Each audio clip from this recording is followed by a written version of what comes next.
High বন্ধুরা, কেমন আছেন সবাই? আশা করি সবাই ভালো আছেন। তো ফাইনালি আজকে আমরা বেড়াইতে যাইতেছি তিল্লি ব্রিজে। তো হঠাৎ করে মনে হলো আজকের পরিবেশটা অনেক সুন্দর, তো একটু বেড়াতে হবে। তো এর জন্য আমরা তিন বন্ধু বের হয়ে গেলাম তিল্লি ব্রিজে একটু বেড়াতে। আজকে আমাদের মন অনেক খুশি, অনেক দিন পর বের হলাম একটু বেড়াতে। ওহ, অসাধারণ! দেখুন বন্ধুরা, এইমাত্র আমরা তিল্লি ব্রিজে এসে পড়লাম। দেখতে থাকুন। ওহ, অসাধারণ একটি ভিউ, দেখে মন ভরে গেল।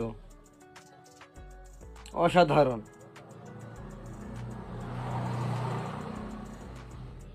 সবাই আসবেন এই তিল্লি ব্রিজে একটু বেড়াতে, অনেক ভালো লাগবে।